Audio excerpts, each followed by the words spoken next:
സക്കായി യേശുവിനെ കണ്ടേച്ച് പോകാൻ ആഗ്രഹിച്ചു. പക്ഷെ സക്കായി യേശുവിനെ കണ്ടേച്ച് ഇവിടെ നമ്മൾ കാണുന്നത് അറിയാമോ? അവൻ അത്തിയിലയുടെ മറവിൽ നിൽക്കുകയാണ്. ഏദൻ തോട്ടം തൊട്ട് തുടങ്ങിയ കാര്യമാണ്. മറവിൽ നിൽക്കുകയാണ്. നമ്മൾ നമ്മുടെ പണം കൊണ്ട് മറയ്ക്കാൻ നോക്കുന്നു, പദവികൾ കൊണ്ട് മറയ്ക്കാൻ നോക്കുന്നു, നമ്മളെ തന്നെ മറയ്ക്കാനായിട്ട് നോക്കുന്നു, കുറച്ചുകൂടെ ആത്മീയത കൊണ്ട് മറയ്ക്കാൻ നോക്കുന്നു, ആരാധന കൊണ്ട് മറയ്ക്കാൻ നോക്കുന്നു, കുർബാന കൊണ്ടോ തിരുവത്താഴം കൊണ്ടോ മറയ്ക്കാൻ നോക്കുന്നു. ഇതൊന്നും നമ്മളെ മറയ്ക്കാൻ പര്യാപ്തമല്ല. നമ്മൾ എന്ത് ചെയ്യണം? നമ്മൾ തന്നെ ദൈവത്തിൻ്റെ സന്നിധിയിലേക്ക് നമ്മളെ പ്രദർശിപ്പിക്കുകയാണ്. അതുകൊണ്ട് നമ്മൾ പറയുന്ന, കർത്താവേ, എനിക്ക് തരാനൊക്കെ ഉള്ളത് ഇങ്ങ് തന്നേരെ, എന്നെ നീ നോക്കരുത്, എൻ്റെ അസൂയയെ നീ കാണരുത്, എൻ്റെ പകയെ കാണരുത്, എൻ്റെ പിണക്കം കാണരുത്, എൻ്റെ മോഹങ്ങൾ കാണരുത്, എൻ്റെ ദ്രവ്യാഗ്രഹം കാണരുത്, എൻ്റെ we have a lot of secrets. ദൈവത്തിന് ഉപയോഗം നമുക്ക് കുറച്ച് സീക്രട്സ് ഉണ്ട്. ആ സീക്രട്സ് കളഞ്ഞിട്ട് കർത്താവ് എൻ്റെ അരികിലേക്ക് നമ്മുടെ പാപങ്ങളുമായിട്ട് നമ്മൾ പിന്നെ ഒഴുക്കം മട്ട് ചിലപ്പോൾ പറഞ്ഞേക്കും.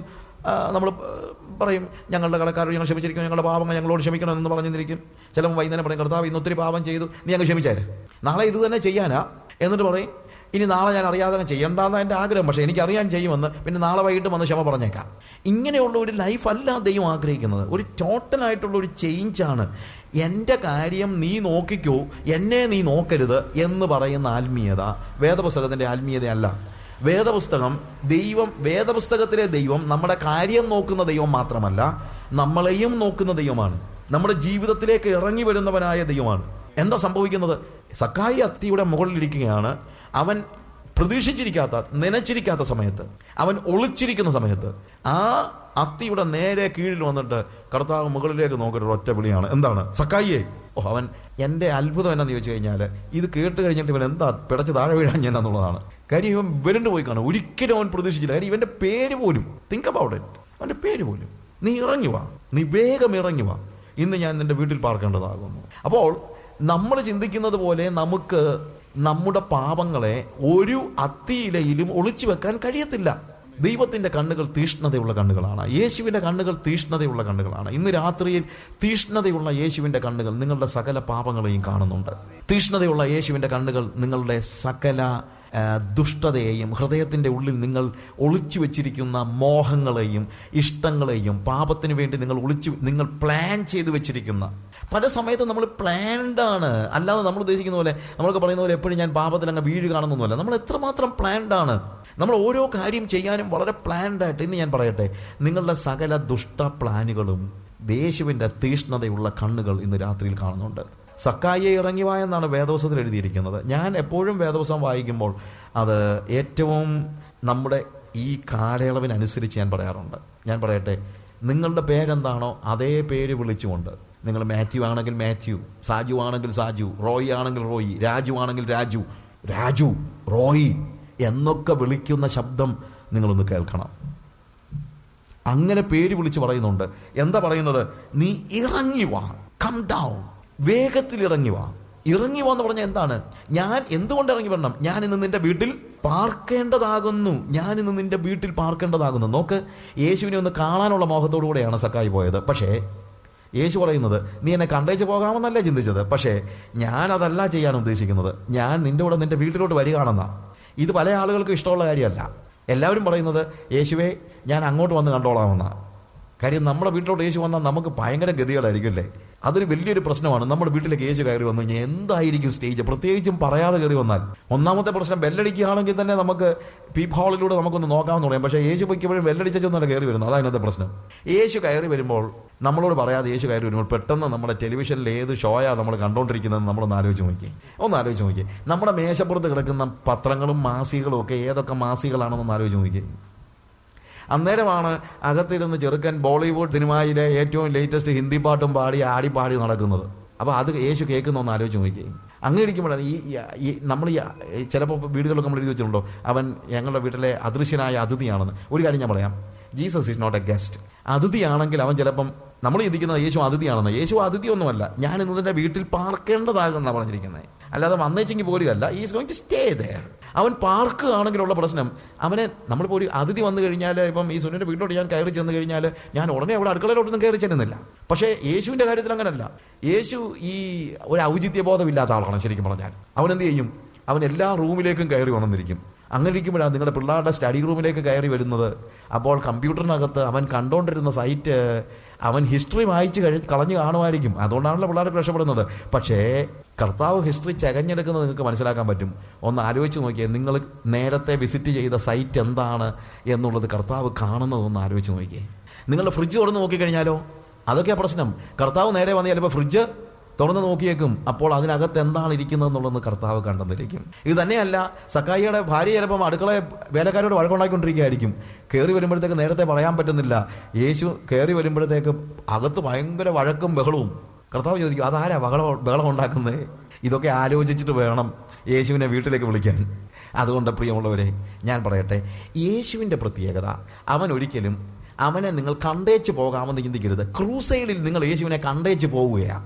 പക്ഷെ അങ്ങനെ കണ്ടേച്ച് പോകുന്ന ഒരു യേശു അല്ല വേദപുസ്തകത്തിലെ യേശു. വേദപുസ്തകത്തിലെ യേശു നിങ്ങളെ കാണുന്നവനാണ്, അല്ലാതെ നിങ്ങൾ കണ്ടേച്ച് പോകുന്നവനല്ല. അവൻ നിങ്ങളെ കാണുന്നു, നിങ്ങളുടെ പാപങ്ങളെ കാണുന്നു, നിങ്ങളുടെ അവസ്ഥകളെ കാണുന്നു, നിങ്ങളുടെ എല്ലാം കാണുന്നുണ്ട്. പക്ഷെ നിങ്ങളുടെ സ്വഭാവത്തെ കാണുന്നുണ്ട്, നിങ്ങളുടെ ജീവിതത്തിൻ്റെ എല്ലാ കാര്യങ്ങളെയും അവൻ കാണുന്നുണ്ട്. എന്ന് തന്നെയല്ല, നിങ്ങളെ കാണുന്ന യേശു നിങ്ങളുടെ വീട്ടിലോട്ടും കൂടെ വരാൻ പോകുകയാണ്. അങ്ങനെ യേശു വീട്ടിലേക്ക് വന്നു കഴിയുമ്പോൾ എന്താണ് ആ അവസ്ഥയ്ക്കുണ്ടാകുന്ന, അല്ലെങ്കിൽ അതിന് യോജിക്കുന്ന നിലയിലൊരു ലൈഫിലേക്ക് നമ്മൾ പ്രവേശിച്ചെങ്കിലേ പറ്റുള്ളൂ. അതുകൊണ്ട് യേശുവിനെ കണ്ടേച്ച് പോകാൻ വന്ന ആരെങ്കിലും ഉണ്ടെങ്കിൽ പ്രിയമുള്ളവരെ, അങ്ങനെ ഒരു യേശുവിനെ എനിക്ക് തരാനില്ല. എനിക്ക് പറഞ്ഞു തരാനുള്ള യേശു, അവൻ നിങ്ങളുടെ ജീവിതത്തിൻ്റെ എല്ലാ പാപങ്ങളെയും കാണുകയും വ്യത്യാസപ്പെടുത്തുകയും രൂപാന്തരപ്പെടുത്തുകയും ചെയ്യുന്ന യേശുവാണ്. കർത്താവ് പറയണം, വേഗം ഇറങ്ങി വാ, make hasty and come down. വേഗം. നമ്മൾ പലപ്പോഴും ചിന്തിക്കുന്നത് ഗ്രാജുവലായിട്ട്. അതാ നമുക്ക് പറ്റിയിരിക്കുന്ന ഏറ്റവും വലിയ പ്രശ്നം എന്ന് പറയുന്നത്. ചിലർ പറയുന്ന കാര്യങ്ങൾ കേട്ടിട്ടുണ്ട്, സഹോദര ഞാനൊരു കാര്യം ചെയ്യാം, ഞാനിപ്പം അല്പം മദ്യപിക്കുന്നുണ്ട്, അത് കുറച്ച് കൊണ്ടുവരാം. ഇപ്പം ഞാൻ ഒരു ഫുൾ ബോട്ടിൽ കുടിച്ചാലും എനിക്കൊന്നും ഏക്കത്തില്ല, ഞാൻ 2 ഫുൾ ബോട്ടിൽ കുടിച്ചുകൊണ്ടിരിക്കുകയാണ്, അത് ഞാൻ ഒരു ഫുൾ ബോട്ടിലാക്കാം, പിന്നെ എന്നാണ് പതിയെ പൈൻറ്റിലോട്ട് മാറാം, പിന്നെ പെഗ്ഗിലോട്ട് മാറാം. അങ്ങനെ ഗ്രാജുവലായിട്ട് മാറാമെന്ന് പറയുന്നവരുണ്ട്. ഗ്രാജുവലായിട്ട് സിഗരറ്റ് വലി കുറയ്ക്കാമെന്ന് പറയുന്നവരുണ്ട്. ഗ്രാജുവലായിട്ട് പാപങ്ങളിൽ നിന്ന് മാറാമെന്ന് പറയുന്നുണ്ട്. ആ റിലേഷനൊക്കെ പെട്ടെന്ന് അങ്ങ് കളഞ്ഞു കഴിഞ്ഞാൽ അത് ശരിയാകത്തില്ല. അതുകൊണ്ട് ഞാൻ പതിയെ ആ പാർട്ടിയോട് കാര്യങ്ങളൊക്കെ ഒന്ന് പറഞ്ഞ് ഒന്ന് അഡ്ജസ്റ്റ് ചെയ്ത് പതിയെ ഇറങ്ങി വരാനല്ല കർത്താവ് പറയുന്നത്. വേഗം ഇറങ്ങി വാ, make hasty and come down. പ്രിയമുള്ളവരെ, യേശുവിൻ്റെ പിന്നാലെ പോകാൻ ആർക്കെങ്കിലും പ്ലാൻ ഉണ്ടെങ്കിൽ പതിയെ പോകാൻ ആരും പരിശ്രമിക്കണ്ട. യേശു പറയുന്നു, വേഗത്തിൽ ഇറങ്ങി വാ. ഇന്ന് രാത്രിയിൽ നമ്മുടെ ജീവിതത്തിൽ യേശുവിൻ്റെ പിന്നാലെ വരാൻ അറ്റ്വാൻസ് ഉടനെ ഇറങ്ങി വന്നെങ്കിലേ പറ്റുള്ളൂ. ഉടനെ എവിടെ നിന്ന് ഇറങ്ങി വരണം? അത്തിയിൽ നിന്ന് ഇറങ്ങി വരണം. അത്തി ഇവൻ കണ്ടുപിടിച്ച വഴിയാണ്. ദൈവത്തെ കാണാൻ ഇവൻ കണ്ടുപിടിച്ച വഴിയാണ് അത്തി. നമ്മൾ ദൈവത്തെ കാണാൻ കണ്ടുപിടിച്ച നമ്മുടെ വഴികൾ ഒത്തിരി ഉണ്ട്. നമ്മുടെ റിലിജിയനും നമ്മളുടെ മതങ്ങളും നമ്മുടെ സമുദായങ്ങളും നമ്മുടെ ചാരിറ്റി വർക്കും ഒത്തിരി കാര്യങ്ങൾ കാണുമായിരിക്കും. ഇത് ഇങ്ങനെയൊക്കെ കാണിച്ചാൽ ദൈവം അങ്ങ് പ്രസാദിക്കുമെന്ന് വെച്ച് നമ്മൾ കണ്ടെത്തിയ ഒത്തിരി അത്തികളുണ്ട്. പക്ഷെ കർത്താവ് പറഞ്ഞു, അത്തിയാലിരുന്ന് എന്നെ കാണുന്ന പരിപാടി വേണ്ട, യു കം ഡൗൺ. ദൈവത്തെ കണ്ടെത്താൻ നമ്മൾ കണ്ടുപിടിച്ചതായ സകല വഴികളെയും ഉപേക്ഷിച്ച് ഇറങ്ങി വന്നെങ്കിലേ നിന്റെ വീട്ടിലേക്ക് യേശു വരത്തുള്ളൂ. ഒരിക്കലും സക്കായി പറഞ്ഞില്ല, കർത്താവേ നീ എൻ്റെ വീട്ടിലോട്ട് പോക്കോ, ഞാൻ അത്തിയിൽ ഇരുന്നോളാമെന്ന് പറഞ്ഞു കഴിഞ്ഞാൽ ആരും പോകത്തില്ല, യേശുവും പോകത്തില്ല. പലരും നമ്മൾ പറയുന്നതെന്നറിയാമോ, കർത്താവേ എനിക്കിപ്പം പെട്ടെന്ന് ഇറങ്ങി വരാൻ പറ്റത്തില്ല. ഇല്ലേ, നീ ഒരു കാര്യം ചെയ്യും, നീ വീട്ടിലോട്ട് പോക്കോ, ഞാൻ പുറകെ വന്നേക്കാം. അങ്ങനെ പുറകെ വരുന്ന ഒരാളൊന്നും അല്ല യേശു. നീ മുന്നേ നിന്റെ വീട്ടിലോട്ട് പോവുകയാണെങ്കിൽ ആദ്യം അത്യം നീ ഇറങ്ങണം. നീ കണ്ടുപിടിച്ചതായിട്ടുള്ള സകല റിലിജിയൻ്റെ എല്ലാ വഴികളെയും മതത്തിൻ്റെ വഴികളെ വിട്ട് ഇറങ്ങിയാൽ മാത്രമേ യേശു നിനക്കൊരു രൂപാന്തരം വരുത്തുകയും നിന്റെ ഭവനത്തിലേക്ക് ഇറങ്ങി വരികയും ചെയ്യുകയുള്ളൂ. അവൻ എന്താണ്? അവൻ വേഗത്തിൽ, ആലോചിക്കാനൊന്നും സമയമില്ല. അവിടെ എഴുതിയിരിക്കുന്നത് അവൻ കുറെ പതിയെ ഇറങ്ങി വന്നെന്നല്ല, അവൻ പെട്ടെന്ന് തന്നെ ഇറങ്ങി വരികയാണ്. അവൻ പെട്ടെന്ന് തന്നെ he was ready to accept Jesus. അവൻ പെട്ടെന്ന് തന്നെ ഇറങ്ങി വന്നു. ഇത് കണ്ടിട്ട് ജനങ്ങൾ പിറുപിറുക്കുകയാണ്. ജനങ്ങൾ കണ്ടില്ലേ അവൻ പാപിയുടെ കൂടെ പോകുന്നു. ഞാനൊരു കാര്യം പറയാം, നിങ്ങളിൽ ആര് യേശുവിൻ്റെ പിന്നാലെ പോയാലും ജനങ്ങൾ പിറുപിറുക്കും, അതിന് സംശയമൊന്നുമില്ല. അല്ലാതെ യേശുവിൻ്റെ പിന്നാലെ പോകുമ്പോഴത്തേക്ക് അവൻ പോയി രക്ഷപ്പെടട്ടെ, നല്ല മാർഗ്ഗമാണെന്ന് പറയുന്ന ആളുകളെ ഞാൻ വളരെ കുറച്ചേ കണ്ടിട്ടുള്ളൂ. നിങ്ങൾ കള്ളു കുടിച്ച് ഓടെ കിടന്നാലും ആരും നിങ്ങളെ ഒന്നും പറയത്തില്ല. നിങ്ങളെ ഭാര്യയെ തല്ലി വീട്ടിൽ നിന്ന് ഇറക്കി വിട്ടാലും ആരും ഒന്നും പറയത്തില്ല. അതൊക്കെ അവൻ്റെ പേഴ്സണൽ കാര്യം എന്ന് പറയും. എന്നാൽ ഇങ്ങനെ കള്ളും കുടിച്ച് ഓടെ കിടക്കുന്ന ആരെങ്കിലും കർത്താവിനെ സ്വീകരിച്ച് ജീവിതത്തിലൊരു വ്യത്യാസം വന്നു കഴിഞ്ഞാൽ അന്നേരം ആളുകൾ പിറുപിറുക്കാൻ തുടങ്ങും. ഇത് നമ്മളൊക്കെ കണ്ടുകൊണ്ടിരിക്കുന്ന കാര്യമല്ലേ? ഇല്ലേ? എന്തൊരു കഷ്ടമാണെന്ന് ആലോചിക്കുക. ജീവിതത്തിൻ്റെ എല്ലാ മോശമായ കാര്യങ്ങളും ജീവിക്കുന്ന ഒരു വ്യക്തിയും അങ്ങനെ നടന്ന ആർക്കും ഒരു പ്രശ്നമില്ല. നിങ്ങൾ നശിക്കുന്നതിനകത്ത് ജനങ്ങൾക്ക് പ്രശ്നമൊന്നുമില്ല. പക്ഷേ നിങ്ങൾ നന്നാകാൻ തുടങ്ങിക്കഴിഞ്ഞാൽ അന്നേരം തൊട്ട് ജനങ്ങൾ നിങ്ങളോട് പിറുപിറുക്കാനായിട്ട് തുടങ്ങും. ജനങ്ങളുടെ പിറുപിറുക്ക് നിങ്ങൾ കേട്ടുകൊണ്ടിരുന്നതിൻ്റെ ഒരു അർത്ഥവും ഇല്ല.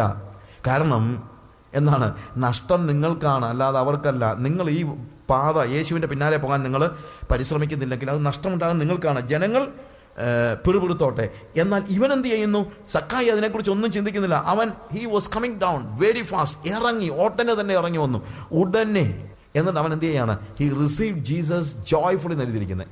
അവൻ യേശുവിനെ അപ്പോൾ തന്നെ സ്വീകരിച്ചു. സ്വീകരിച്ചെന്ന് പറഞ്ഞാൽ അതൊരു പ്രധാനപ്പെട്ട അർത്ഥമാണ്. സ്വീകരിക്കുക എന്ന് പറഞ്ഞു കഴിഞ്ഞാൽ ഒരു ഇൻടേക്കാണ്. അവനെ കൈക്കൊണ്ട് അവൻ്റെ നാമത്തിൽ വിശ്വസിക്കുന്ന ഏവർക്കും ദൈവമക്കളാകുവാൻ അവൻ അധികാരം കൊടുത്തു. കൈക്കൊണ്ടെന്ന് പറഞ്ഞു കഴിഞ്ഞാൽ ഇൻടേക്ക്, അല്ലെങ്കിൽ ഉള്ളിലോട്ട് പോകുന്ന പോലെയാണ്. ശരിക്കും നമുക്കൊരു ബാക്ടീരിയൽ ഇൻഫെക്ഷൻ ഉണ്ടായിക്കഴിഞ്ഞാൽ നമ്മൾ ആൻറ്റിബയോട്ടിക് കഴിക്കുന്നു. ആൻറ്റിബയോട്ടിക് കഴിക്കണം എന്ന് പറഞ്ഞാൽ നമ്മൾ അത് ഉള്ളിൽ ചെന്നിട്ടേ കാര്യമുള്ളൂ. അല്ലാതെ പുറമേ കണ്ടുകൊണ്ട് ഇത് ആൻറ്റിബയോട്ടിക്കിനെ ഇങ്ങനെ കയ്യിലെടുത്ത് വെച്ചുകൊണ്ട് ഇത് വളരെ നല്ലതാണ് കേട്ടോ, ഡോക്ടർ പറഞ്ഞിട്ടുണ്ട്, ഇത് ഈ ഗുളികയാണ്, ഇതിന് എൻ്റെ രോഗത്തിന് പറ്റിയ മരുന്നെന്ന് പറഞ്ഞിട്ടുണ്ടെന്ന് പറഞ്ഞുകൊണ്ട് അതിനെ അപ്രീഷിയേറ്റ് ചെയ്താലൊന്നും നമ്മുടെ രോഗം മാറത്തില്ല. ആൻറ്റിബയോട്ടിക്കിനെ കുറിച്ചൊരു പാട്ട് പാടിയാലും കീബോർഡൊക്കെ വെച്ച് ആൻറ്റിബയോട്ടിക് എത്ര പരിശുദ്ധനാണ്, എത്ര നല്ലതാണ്, എൻ്റെ രോഗത്തെ മാറ്റാൻ എത്ര വലിയ ആൻറ്റിബയോട്ടിക് വലിയ എന്നൊക്കെ പറഞ്ഞ് ആൻറ്റിബയോട്ടിക്കിനെ സ്തുതിച്ചുകൊണ്ട് 2 പാട്ട് പാടിയാലും നിങ്ങൾക്ക് പ്രയോജനമൊന്നും ഉണ്ടാകുന്നില്ല. നിങ്ങളുടെ രോഗം മാറണമെങ്കിൽ ഈ ആൻറ്റിബയോട്ടിക് എവിടെ ചെന്നാലേ പറ്റുള്ളൂ? നിങ്ങളുടെ ഉള്ളിൽ ചെന്നാലേ പറ്റുള്ളൂ. ഇതുപോലെ യേശുവിനെ കുറിച്ച് നിങ്ങൾ പാട്ട് പാടിയെന്ന് പറഞ്ഞുകൊണ്ടൊന്നും നിങ്ങളുടെ പാപരോഗമൊന്നും മാറത്തൊന്നുമില്ല. യേശുവിനെ ഉള്ളിൽ, അതുകൊണ്ടാണ് അവനെ കൈക്കൊണ്ട് അവൻ്റെ നാമത്തിൽ വിശ്വസിക്കുന്ന ഏവർക്കും ദൈവമക്കളാകുവാൻ അവൻ അധികാരം കൊടുത്തിരിക്കുന്നു. പ്രിയമുള്ളവരെ, എത്ര ആഴത്തിൽ നമ്മൾ ഈ കാര്യങ്ങളെ മനസ്സിലാക്കണം. He received joyfully. അവൻ വളരെ സന്തോഷം, അവൻ ഇറങ്ങി വന്നെന്ന് മാത്രമല്ല അവിടെ എഴുതിയിരിക്കുന്നത്, അവൻ സന്തോഷത്തോടെ അവനെ കൈക്കൊണ്ടു. സന്തോഷത്തോടെ, അല്ലാതെ ദുഃഖത്തോടല്ല. പലപ്പോഴും ഒരു വലിയ പ്രശ്നമുണ്ട്. ഈ ആളുകൾ, സഹോദര ഞാൻ യേശുവിനെ പിൻപറ്റി കഴിഞ്ഞാൽ എല്ലാവരും എന്നെ കളിയാക്കുമായിരിക്കും അല്ലേ? കളിയാക്കും. സഹോദര ഞാൻ യേശുവിനെ പിൻപറ്റി കഴിഞ്ഞാൽ എൻ്റെ സമുദായക്കാരൻ എന്നെ പുറത്താക്കുമായിരിക്കും അല്ലേ? പുറത്താക്കും. പക്ഷെ നിനക്ക് യേശുവിനെ കിട്ടിയില്ലേ? അതുപോലെ അത് പോരായോ? അത് പോരാത്തവരാണ് കരഞ്ഞോണ്ട് യേശുവിൻ്റെ പിന്നാലെ പോകുന്നത്. പ്രിയമുള്ളവരെ, അങ്ങനെ കരഞ്ഞോണ്ടൊന്നും ആരും വരണ്ട. ആർക്ക് വേണ്ടിയാ? നിങ്ങൾ വന്നില്ലെങ്കിൽ യേശുവിനൊന്നും പറ്റാനൊന്നുമില്ല. വരികയാണെങ്കിൽ സന്തോഷത്തോടെ വരണം. അതിനുവേണ്ടി സഹിക്കേണ്ടതൊക്കെ സഹിക്കണം. അതിനുവേണ്ടി കഷ്ടത അനുഭവിക്കണം. കൂട്ടുകാരെ നിന്ദിക്കുമെങ്കിൽ നിന്ദിച്ചോട്ടെ. അങ്ങനെ വന്നാൽ മതി. അല്ലാതെ വന്നിട്ടൊന്നും അർത്ഥമില്ല. ഇവൻ ഇറങ്ങി വന്നുള്ള മാനസാന്തരം കൂടെ ഞാൻ പെട്ടെന്നൊന്ന് പറയട്ടെ, 1-2 വാക്കുകൾ.